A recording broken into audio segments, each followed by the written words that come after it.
啊，好美哦！在内陆城市啊，没有。饭都没感觉。啊，嗨，大家好，哇，这个难得转机有一点悠闲呐哈。我们呢现在呢，终于呢到了云南哦，这是人生第一次呢到了云南哦。那这一次是从厦门直接中转到云南哦。那有一个巨大的挑战是只剩1个小时，就叔叔边跟着我们过来。但是我们要想到云南呢，这个应该是长水机场吧？真的超人性化，他们的中转柜台的小姐姐服务超棒的，她就很耐心的跟我们解释说，哦 ，OK， 那你等一下填个单子就可以把你的行李呢，我们直接帮你调到西双版纳的嘎萨机场哦，而且我们还直接拿到了机票哦，然后呢，我们稍等一下，然后就可以去搭飞机了。这真是转机转了那么多次，真的。大家好，律师立兄，我今天呢来到了云南西双版纳，然后呢，我遇到一个老熟人，谁呢？哦，你自己给的，拍谁，卖狗886，立后。啊，上次麦狗到台北来找我们呢，这个扒了一些人的老底哦，但有些人不爽啊。哦，真的假的？我好像被干爆了。哎，他天天在那边修理你啊，所以下次回台北再修理他。我直接被批捕，你知道吗？哎，真的假的？就台湾某个 TikTok， 不是 YouTube， 我说我被批捕5年，然后什么啥小。你怎么总是都奇奇怪怪的体质？你这个招黑体质，你这危险哦。跟你在一起太危险了。我在大陆可能就会这样。那我们今天在这个野象谷哦，是西双版纳一个很重要的一个国家4A 级的景点。然后这边可以看到野生的亚洲象，然后这里真的是充满了云南热带的风情，很像来到泰国。哎，对，因为其实这边的主体民族西双版纳的全名叫做西双版纳傣族自治州嘛。对，这个傣族的傣呢，它就是一个人字旁一个泰国的泰，因为他们其实是原本同民族，但是因为有山河阻隔。所以它那个文字啊、语言上有点差别，就像我们闽南语吧，就像福建一样，隔一个山就讲不同的话。对，都讲闽南话，但是它不是同一个闽南话，对，它是闽南话下的不同的闽南话，听起来这样大家听懂了。所以这里很有意思，他们是有文字的哦，傣族。然后我们今天也会来体会这个，但主要呢这一场啊，我们在这个野象谷要来看野生亚洲象，这个很重要，因为这也是大陆少数有亚洲象种群的地方哦。这亚洲象非常自由自在哈，它可以到处走。他们当年跑到昆明附近的时候，听导游讲的哦，对，引起震荡。对，我刚刚有听到，所以我也觉得很有意思，因为我曾经在电视上看过这个报告。这亚洲象到处跑，搞得大家很紧张啊，因为大象是会杀人的，你不要开玩笑的哦。好了，那我们就继续看一看吧。Go。为什么我可以把象粪收集来造纸？因为每天大象排便太多了。这都是一些这个植物的一些很多都是纤维啊。象粪。每天您猜猜看，一头大象能排多少便便？100多公斤。哦。100多公斤，是不是一个成年人的一个体重？这么能吃吗？比我们一般的这个女士还要重很多，但是它吃的多。成年大象每天的食量在200千克左右，200公斤左右哈。对，这就是可以自己操作的哈。我在这里要为大象证明一下，就是这个大象的粪没有我们想象中的那么臭。知道为什么吗？因为它吃的是草，而且它从直肠动物吃进去没多久就排泄出来，所以象粪没有其他动物的粪便臭。牛粪它是重新发酵，然后它也会吃一些蛋白质的东西，但是大象它是真的是食素的。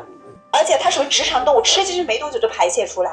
因为我们今天中午要吃象餐就是大象吃啥，我们也要尝一尝。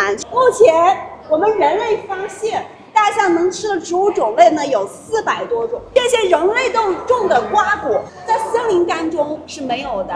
但是它现在都会吃，为什么？因为它尝到过了，人类吃的食物，人类的瓜果更加香甜。那椰子它是整个椰子吃进去吗？它是这样子的，用脚踩，用脚把这个椰子打开，再去吃。你别小看它，它会使用工具的。所以它只吃椰子里面的椰肉而已它吃整个椰子外壳都吃但是不能吃太多，吃太多了它可能会造成就是消化不良因为这个纤维太粗嘛，会造成这个肠梗阻这些各种的所以它也会能够自己去这个衡量能吃多少。是，对，你们猜猜看，象宝宝喝奶喝多久？2年还是4-5年吧？对，差不多4-5年。一般小象喝母乳的时间3年左右，甚至我们有野象观测员发现，野外5岁的象宝宝还在喝奶的都有。它喝母乳的时间会比较长。这里呢就是真实的象粪，大家如果不那个的话，可以上手试试，闻闻看有没有臭味。这个就是真正的象粪啊，它是干了的。那么为什么要去吃妈妈的粪便？因为妈妈粪便里边含有一些益生菌，它能够促进小象肠道吸收，而且妈妈本身消化过一遍，宝宝再吃进去的话呢，比较对小象来说是有好处的。如果它能吃妈妈的粪便，那我们就可以给它添加辅食，真的完全没臭味。比较柔软的食物。对，这一头是我们在21年7月份救的一头小象。那么为什么要救它？大家可以看一下它的左前腿。哎呦，小象比较皮，而且又是男孩子，被鳞中长刺的藤蔓缠绕住以后，当时伤口感染，那这样的象在野外是无法继续生活的。所以象群把它带到老百姓的这个茶叶地里边、茶园里边遗弃。哦，这头大象是我们的网红象哦，明星。我们每年都会为它举办生日会。每年的8月12日，世界大象日，是我们呼吁大家关注保护亚洲象的一个特殊日子。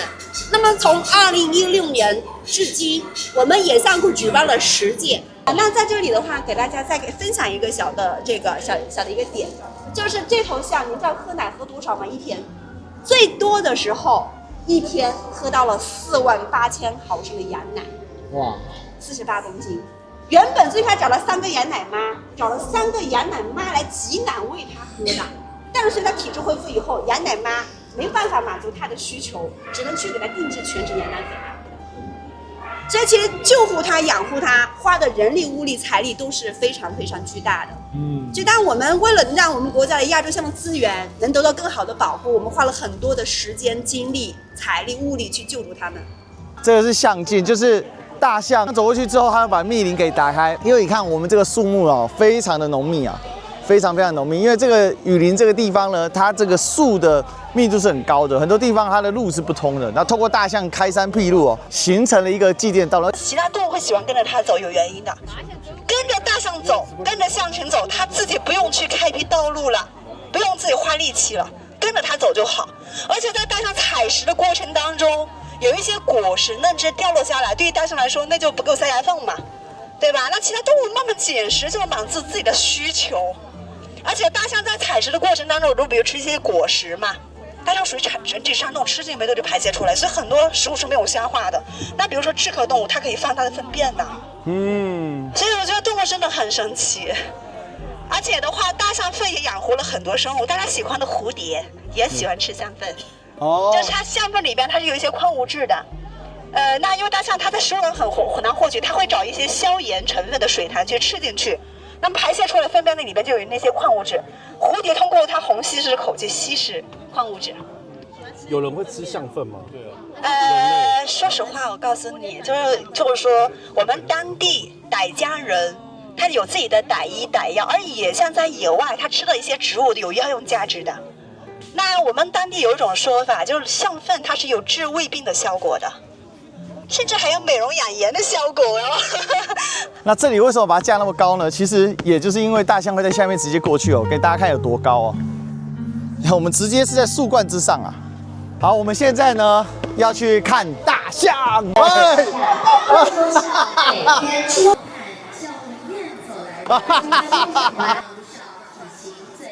我真没有想到大象可以让人那么疯狂，而且那个大象太可爱了，它甚至它是可以就是自己这个还打招呼啊，就回到这边来了。这是在哪里呢？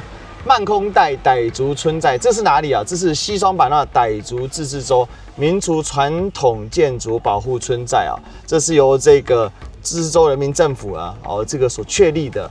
那这边来看傣族的特色文化，然后我们以前的傣楼都是用竹子做，所以说我们竹子是在我们的生活环境里是很多的，也可以用作以前的锅碗瓢盆都用竹子哦，以前是没有那种就地取材。对，来，然后我们这边你看，这是我们的摇钱树，对，橡胶树。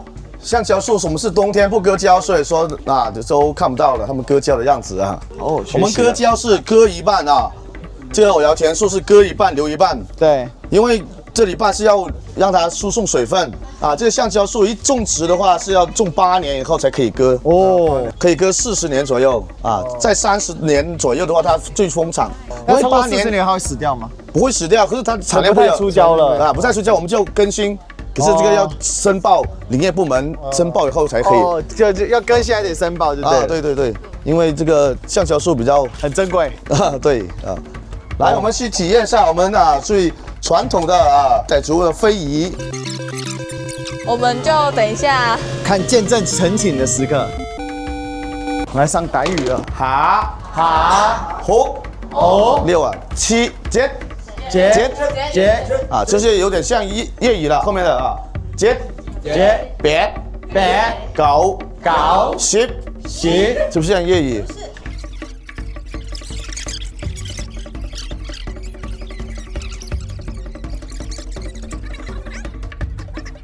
好，我们完成哦。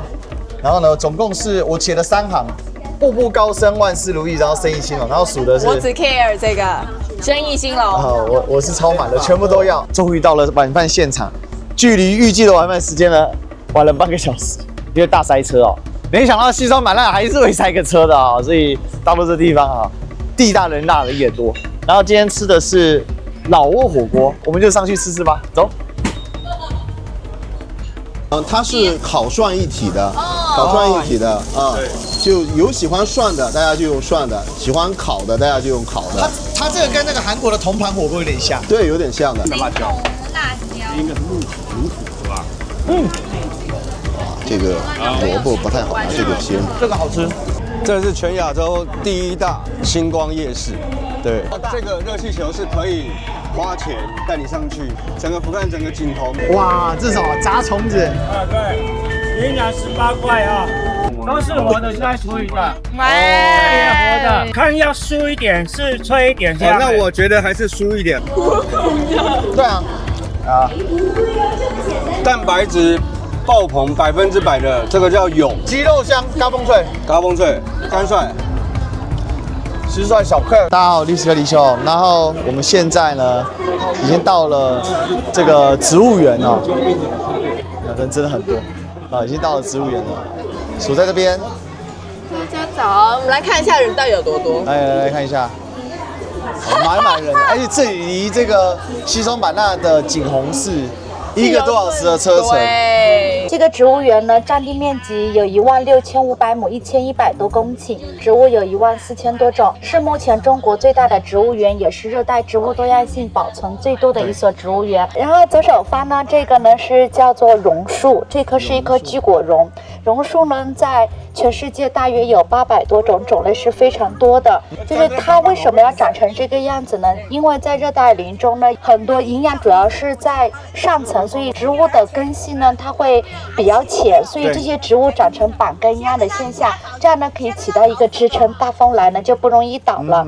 那其实我们吃的无花果都是榕树结的。那左手方呢，这个叶子大的这个叫贝叶棕，傣族人用来刻写经文的，叫贝叶经文画。这个植物呢，一生只开1次花，一生只结1次果，开花结果就枯死了。外面卖的菩提子跟菩提树是没有关系的，菩提代表着智慧和觉悟。其实这个植物的种子可以做成无根菩提，就是它的种子来做的了。贝叶经呢，可以保存800年以上，就目前保存至今的也有700多年的历史了。因为这是贝叶，它的叶子本身它的这个纤维的质地比较坚韧。是也是经过这特殊的处理过了。对。那像左边呢，这个是夹竹桃，有毒的。它对哮喘病、支气管炎的人有影响。孕妇一旦误吃的话会流产的。宫斗剧里面就给哪个妃子啊，就用夹竹桃，就是这个了。为什么夹竹桃有毒？它还种在行道两旁，是因为它有净化空气的效果。原来是这样子。您看前方的那个左边2棵树长在一起了，它的里面是一棵棕树，外面是一棵榕树。它为什么会这样呢？是因为小鸟啊或者松鼠吃了榕树的果，种子比较坚硬，不容易消化，排出的粪便正好排到这个树的树缝里面，就长出了榕树。榕树慢慢长大以后，紧紧勒住里面那棵树，最后取而代之，把里面的那棵树给勒死了。把这个叫绞杀现象。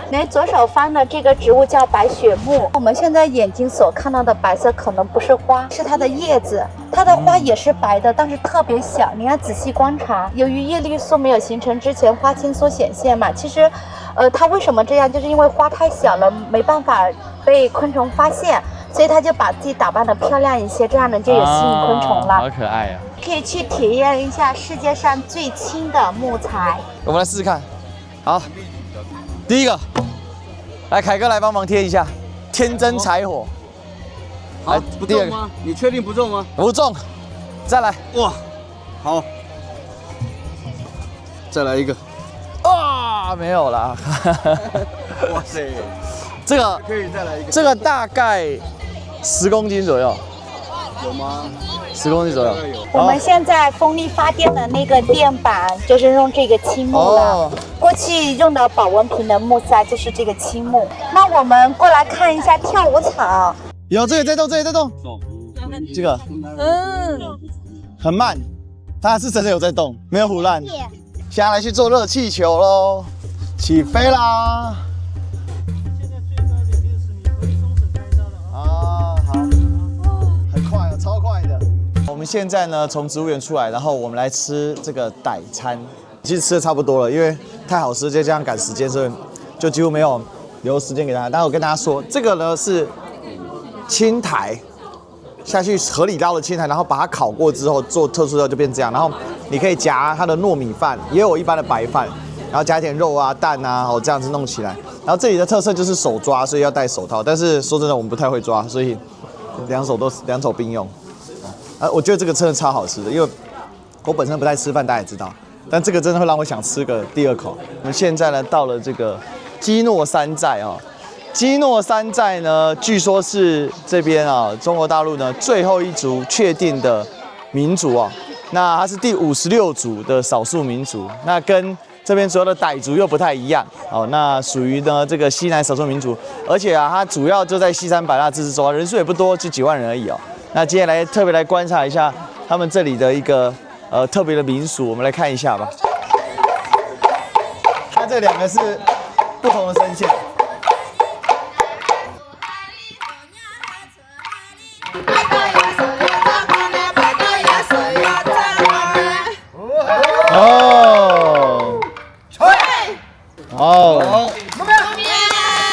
这里的话户口都是算这边的，然后取名字的话也跟你们不一样，你们是爸爸、爷爷、孙子第一个字一样，我们是爸爸叫白菜，孩子叫菜花，孙子叫花心，连起来的3代以内不可以结婚，3代以外才可以结婚，是这样子。父子联名，为了避免近亲呢，可能这个是我们能想到的方法了。然后像我们以前不是有和其他民族结婚的嘛，老人就发现基诺族和其他民族结婚生的孩子都很高，所以基诺族是一直都允许和其他民族结婚的。因为毕竟基诺族本身少人，对不对？对，人太少了，每个家的颜色都不同。可以用这个来区分家族姓，然后的话，在以前，如果颜色相同的衣服、颜色相同的帽子，家里的孩子就不可以结婚，是这样子。就说明他们是同一个氏族的。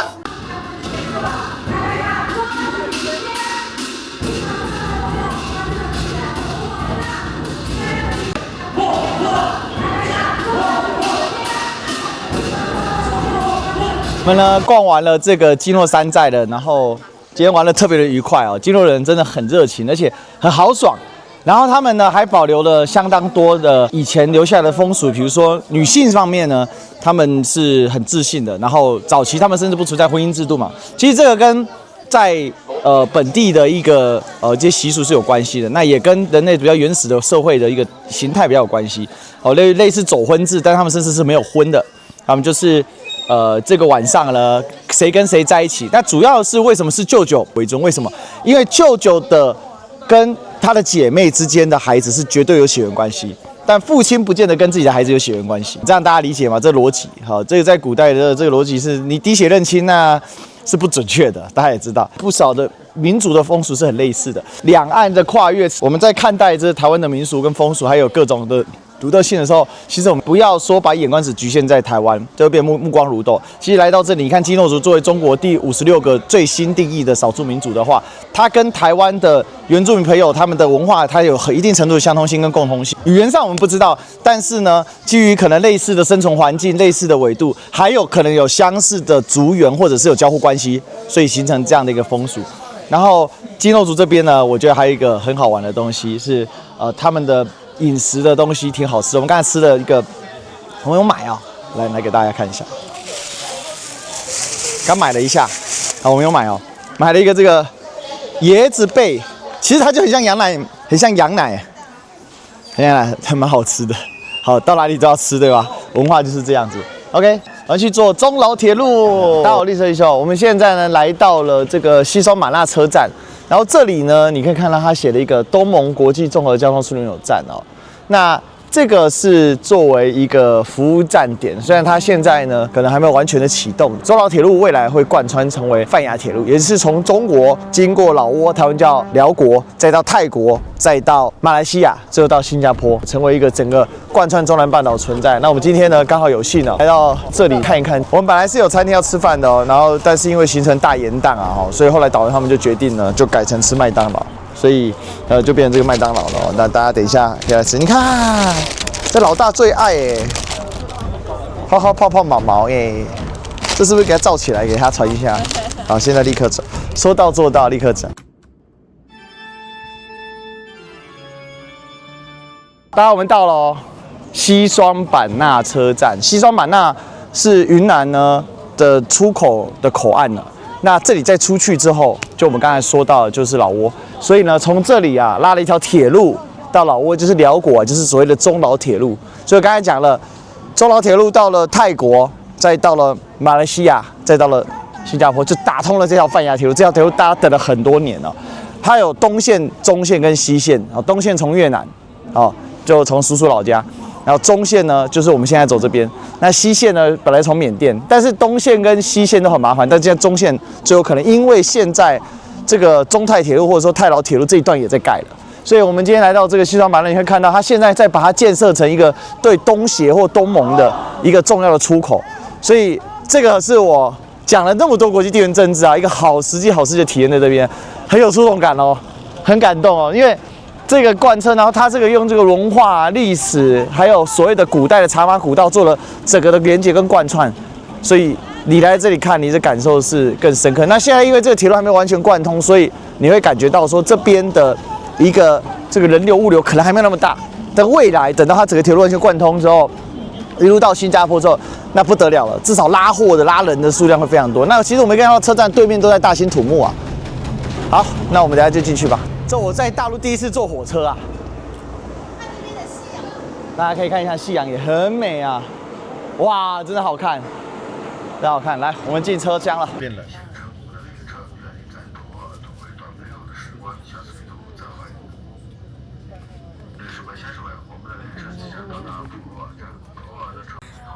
大家好，大家有没有听到？我们到了普洱站哦。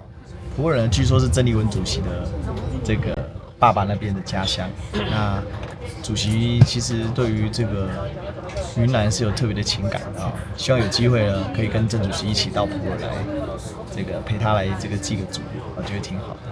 普洱呢最有名的就是普洱茶，然后普洱它这边呢，这个动车啊。非常平稳，不管从进站到出站，几乎你听不太到它那运作的声音，非常细微啊，很平稳的，一下就到了这边。但是难怪现在大陆的朋友出行呢，真的很喜欢就搭这个高铁或者动车。那当然这边也讲一下，就是说高铁跟动车的差别。就高铁呢，女士们、先生们，欢迎您乘坐本次列车。您在拿取或摆放行李时，请注意安全。行李架上背包侧兜内的水杯、雨伞等物品请取出，避免滑落砸伤您或周围旅客。祝您旅途平安。普洱呢，就是除了普洱茶很有名之外呢，它本身也是一个少数民族比较多的地方，所以今天呢刚好路过，希望有机会我们去拜访一下。然后这个动车，我们刚才到最高速的时候是几乎没感觉，只有耳朵会闷闷的，让人家感觉说，这个感觉速度上提速，因为其实这是空速管原理嘛，提速的时候它气压是会变化的。还有一个就是说，它是从一个低海拔往高海拔往一个高原上去走，所以它自然而然，快速的移动的话，它就会让它来这个就是气压上的一个变化。好，我们到大厅了，我们来见个熟人是谁呢？哎呦，兄弟啊！我们现在呢要去滇池边上，然后李翔。这个要带我们去吃一间很屌的米线，李湘说有多厉害嘞？这个来昆明必须要吃过桥米线，或者是来云南吧，必须要吃过桥米线。对，这个过桥米线是这个云南的标配。你既然刚到的话，告诉你什么叫正宗的过桥米线。为什么会说叫正宗呢？因为你去到大陆的各个地方，包括我印象在台北啊，都有称之为叫过桥米线的地方。有，其实台湾是有过桥米线的，是吧？对，但是都不正宗。最主要的是，现在你来的时间点特别好。对，我们能看到来自于西伯利亚的红嘴鸥。哎，这个是真的是很难得的，因为什么呢？就是红嘴鸥它迁徙嘛，候鸟迁徙，对，飞到云南之后，发现这儿气候好，它就每年过冬的时候来这过冬，11月底开始，一直到3月份，它就在这儿结束了以后，它又飞回去，每年都这样。所以说，现在昆明人已经养成了一个在昆明到冬天的时候来海埂大坝，或者是去我们今天下午还要再去到的那个翠湖那个地方去喂海鸥的习惯，就是已经形成了人和动物之间的和谐发展的非常漂亮的一些画面。一会儿你去你就能看到了，那海鸥你需要注意的是，怕海鸥在你头上拉屎。就是它那个真的会掉大粪的，我跟你说。我跟你讲，这里有一个人很怕这件事。我真的超级讨厌说，这样。其实当初答应这个云南的邀请呢，主要就是想到昆明有很多的抗战史迹啊，因为在这个两岸现在，尤其在民进党当政的情况之下，确实很紧张嘛。那也有很多人为的破坏跟制造纷争跟冲突，所以唤起两岸共同的历史记忆，我觉得对我们来讲很重要。尤其在当时时刻，大家也知道，整个国际地缘政治的形势是很复杂的，中日关系也很复杂的，所以在这个状况之下呢，如何去串联这两岸的共同的记忆，对我们来讲就很深刻。因为现在联大里面他3位的校长，包含梅贻琦校长等，他们到后来都去了台湾嘛。那还有包含重澳的一些教授老师。傅斯年先生、钱穆先生等，这我们以前在书上读不到的，因为我自己是历史系的，都去了台湾。那这些大师还有胡适啊，胡适先生也是在这。云南师范，我们刚刚从云南师范大学出来，然后其实云南师范大学的前身就是国立西南联大。这一趟呢，来到云南呢，特别多留一天就是想去这个西南联大看一看。但是刚才呢有一个很不好的体验，就是我们一个影片拍不了因为馆方强烈的拒绝了任何的拍摄，即便在他的门口他都不给拍摄，所以呢沟通多次也无果，那也请台办协助也无果，所以这次就办不成。但是确实看了很多很令人触动的东西，也学习到一些新的知识包含了当时的这个3校的校长他们如何去共治，然后他们的学院在大学部是融合在一起的，但在研究所是分开的。哇，这有一点意思了。这搞得像这个 Gryffindor 这个哈利波特多个学院的感觉。我在读西南联大的研究所，结果我是北大的，就北大的，而且他们有重复学院，比如说北京大学跟清华大学里面都有法学院，都有文学院，他们就是重复的。那其实就法制研究所啦，等于说这类似现在的法研所这样的概念。对，那它其实这个很有意思的是，这个西南联大带给整个西南地区最大的变化，就是他们给予了巨大的教育资源。这个教育资源呢的提升其实对于整个云南是巨大的，因为当时在整个西南地区，包含云南的省城，其实昆明是个小城市啊，非常小。对，因为我看了一下它的这个旧的地图，整个西南联大它是布局在这个旧省城的外面。北边的城郊这样子，但是这个西南联大的整个校址其实已经来看也不算是非常大的。今天的云南师范大学的整个校地以大陆的大学来说不算特大，可是它就已经可以差不多占到了可能相当于省城的1/5大小。我觉得这件事情就可以看得出来，当时整个西南地区他们要迁过来，那落差之大所以了不起的是说，现代中国作为基建狂魔还有呢。虽然台湾很多人喜欢拿来做嘲弄什么扶贫啊，1个月1000人民币之类的，但是事实上你可以看到巨大人民生活质量的一个跃迁那用台湾讲就是人民生活品质的跃迁。尤其尤其我可以跟你讲，就是咱们当时看的时候，那个西南联大时候的校舍，对，你就看出来它是个大学，对，哪像现在的，无论是大陆的还是在台湾的这些学校的基础的学生的校舍和学习的地点，一定是很舒适的，对吧？对，但是那个年代下，在抗战时期，住的地方是茅草顶。是，然后学习的教室是铁皮顶，对，然后甚至下暴雨的时候吵到没有办法上课，结果老师停下上课让大家观雨，停课观雨，哎，这样我们还该学习了一下。然后整个西南联大的校舍，因为说实在的，当时条件真的不好，所以留下就剩一个教室，其他的都拆掉了。对，我认为啦，当然我问了这个解说老师，他是回避了这个问题啦。但是其实就是条件太糟糕，对，所以这些东西是没办法久用的。对，你想他们就是土坯房嘛，土坯房能扛多久呢？现在的西南联大那个唯一剩下那个最旧的那个校舍，当年的教室啊，翻修了一下。他翻修了之后，他还用水泥把它给保护了起来。他可能内核还是那个土坯房，对，但是他把它整个保护了起来哦。对，那这个铁皮也是新加的，因为这个铁皮会烂嘛。对，所以。这个可以看得出来，当时办学西南联大相当不容易。另外，今天也学习到一个，就是西南联大的校长共治法，哎，真好厉害。他的校徽是个三角形，对不对？对，三角形刚好代表3个学校，然后上面写个联大。然后呢，3个校长没有一个是主校长，哦，他们是作为这个校务的常委，对，3个都称校长，这很有意思，这代表了一种融合的精神哦。其实对比就是现在西南联大博物馆呢，拒绝我们的。不管是拍摄、直播，或者是后面采访的时候直接把我们赶出来，这样的做法，其实那个精神真的是差距非常大。当时那种艰苦卓绝、勇于开放、勇于挑战，然后呢，在艰苦中办学，然后持开放的精神，全国各省人民有能力的，一年收上千位的学生，在那个时代，动不动还要挨日军轰炸。那个精神，我觉得落差很大，所以今天也让我体会了一把了。我讲说3校校长后来都去了台湾，却讲错了一个，没错，有一个校长没到台湾。但他51年就过世了，所以对我们台湾人的印象可能就2个校长过去，是吧？对，那梅贻琦校长他影响最大的，因为他在清大后来他相当长寿嘛，对，他办学办得久啊，所以其实包含这个清大的很多的校训校史都还在，就是这个梅校长就把他带过去了，对，所以那个精神是这样的。那所以我们讲说这个感受是很深刻的啦，就是从联大精神到今天。的有一些很大的不一样啊，不过我们今天也很幸运啊，但是也很可惜，下次留个遗憾。为什么？我们走着走着就来到哪里呢？各位，云南陆军讲武学堂，这是清末3大讲武学堂之一啊。哦，这个讲武堂出的人都是人才啊。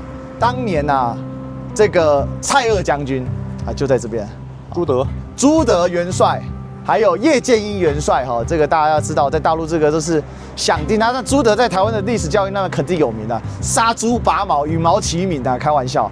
所以这个地方呢，我们下一次有机会，我们一定要来这个探访，明年一定来。我们现在所站的地方，其实就是这个地方，其实就已经是现在是市中心，对不对？对。但是它就是昆明的城边了。哦。为什么叫顺城？顺城就是旁边就是城墙。再往前再走，左右两边就是金马碧鸡牌坊。你看这个牌坊修的怎么样？我们可以往前去看一看。去看看。对，感觉到了，我们到了。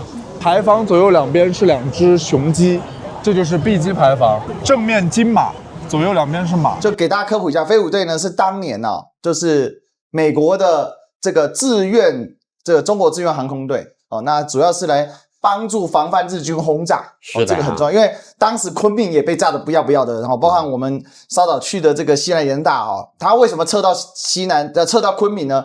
就是因为在长沙被炸得很惨，所以就搬到昆明，结果到昆明还是被炸，所以当时再这样下去是不行的，所以就请求美国政府的协助。美国政府当时他还没有正式跟日本宣战，所以呢，他们的做法就是用志愿兵的方式，航空志愿兵的方式。然后呢，就组织了由美国的军人，是的，组织了这个航空队。然后当时呢，这个他们的这个标志就是这只飞虎我们来看一下啊。所以飞虎队的名字的由来，它是宋子文取的名字啊。那我们民间还有一种说法，它飞机头上面是有一个大鲨鱼的头。然后我们云南人没有见过鲨鱼，就说它是飞虎，飞在天上的老虎。还有这个是传说，是民间的。好，但其实它本来就是一个老虎跟加一只翅膀嘛，因为它就写 Flying Tigers， 就是飞虎的意思。是的啊。好。好，所以这里我们今天来拜访这个飞虎队的这个等于是旧址啊，就陈纳德将军的当年的公馆。但是现在还是100年的建筑，还可以来吃饭哦。现在百货建筑这边看一个有个细节，来这张照片上面写的什么 ？A way to say we are friends to the Chinese，就是展现中美之间友谊的。但是他怎么解释这个画面呢？就是说，它下面的那个小字啊，当你手上拥有可口可乐的时候，就证明我们彼此之间是友谊的。两个人，你看，一个中国的军人和美国的军人，手上都拿着可口可乐，对啊，就说我们就是展现 friendship 的时候。所以太细心了你。所以跟大家说。快乐水啊，快乐水名不虚传，一边炸日寇，一边喝快乐水，对，挺爽。这边啊，这一年算是我第一次接触大陆吧，也还蛮有趣的，因为大陆它很大，所以每个地方它的区域性其实分别差别蛮大的啦，然后不管是温度啦、语言啦、文化，然后他们的饮食习惯都是因为。都有很大的差别，这蛮有趣的。看那么多不同的地方，他们有那么多不同的算是方言呐，然后习惯方式，可是他们仍然是一个还是可以团结在一起。我觉得算是一个很大的不一样。对，就像是那时候我跟历史哥分享说，我觉得他们不喜欢用国家这个词，他们喜欢用民族这个词，因为历史哥说民族呢是自然产生的，但是国家是有划分性的，它是有法律，它有法律界定的，对，这我觉得是一个蛮有趣的点。好，那我们一起游大陆系列呢，2025年就在福州长乐机场啊就收官了，待会就飞回台北松山机场啊。其实台北松山也是很多我们出发的地方。那期许2026年呢，我们更加的可以到访更多的地方。那历史哥立志啊，成为两岸网红呢。这个知识娱乐文旅第一人啊！我之前做过啊，我要华文区知识娱乐第一品牌，我现在要强化这个品牌，叫华文区知识娱乐文旅第一品牌，所以我要做华文区知识娱乐文旅第一人啊的网红啊，这是我给自己的一个期许。那今年7次，明年希望超过10次，好好的把不知道的、知道的，把最真实的大陆带来给我们所有的台湾甚至两岸同胞，然后借这个基础之上，创造更多大家所共同的理解，促进两岸的交流，真正的两岸一家亲，这是我自己的使命感。那我希望呢，就这个跨出去、走出去、带出去，最后呢，大家一起冲出去，这就是历史哥所期许的。那一起游大陆系列，期待大家继续来追踪啊！我们2026年会去更多的地方，会有老朋友、新朋友一起来这个共同创造更多的美好。我们谈了很多新的计划了，大家一起来期待。拜拜。除了来云南啊，一定要来尝一尝云南当地的这个美食，叫烤耳块。烤耳块，对。